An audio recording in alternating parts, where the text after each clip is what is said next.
Okay, people find these questions tricky, and they're not usually worth a lot of marks, but people get real confused with them. So I'm going to go over it kind of slowly to try and see if we can pick up these marks. Now the first thing, let's try the first one.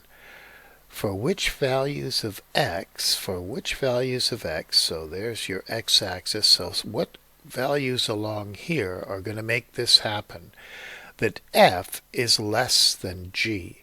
That means that the parabola is below the line. For which values is the parabola below the line? Now I'm going to make my changing x thing here with this nice green line. Here's x very negative, very negative. Hey, it sure looks like the parabola is above the line. So that it's not working there. It's not working there. It's not working there. It's and it says below that or equal. Oh no, just below that. Just below that. I'm looking at the wrong one. Where is the parabola less than the line? Well, right there, they cross each other. They're equal to each other. But as soon as I go past minus 1, the parabola is below the line. Look at that. See, there's the parabola. There's the line. All these values of x, the parabola is below the line. And it keeps being below the line until I hit right there at minus 2. Then it's not below. They're equal to each other. So it's in between minus 1 and 2. And how do I write that? How do I write in between minus 1 and 2?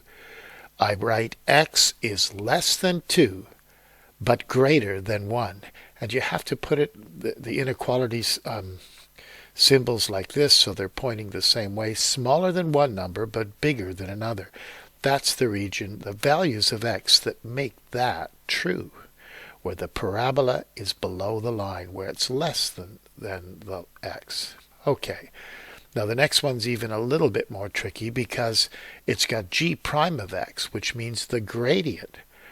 Where is the gradient of the line times the function less than 0? Well, this is a little bit easier than you think. Let's just think about the line. What is the gradient of the line? Well, isn't it y equals minus x minus 1? That gradient never changes. It's always negative. So this is just negative 1. It's just a negative number. It never changes. Well, when would negative 1 multiply by the parabola to give you something that is less than or equal to 0? Okay, negative 1, it wouldn't work here. It wouldn't work here because, look, the parabola is a positive number. Oh, sorry. Yeah, you see, you'd have a negative number times a positive number. Well, that would work. It'd make it less than 0, wouldn't it?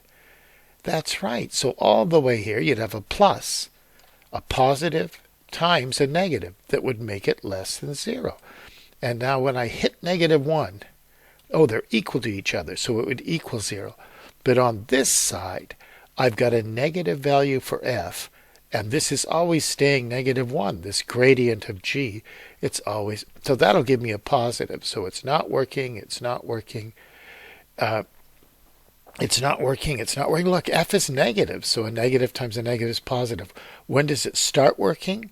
As soon as you hit 3, it'll equal 0, and anything bigger, now you've got a negative times a positive.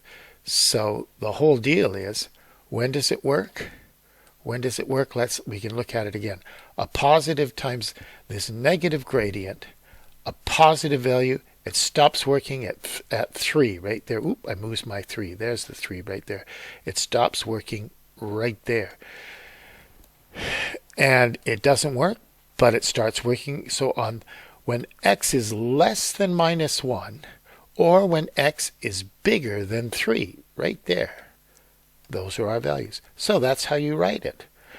X is less than or equal to minus 1, or x is greater than 3. So I hope that made some sense. I like to use a vertical line like this to sort of figure the question out. Okay.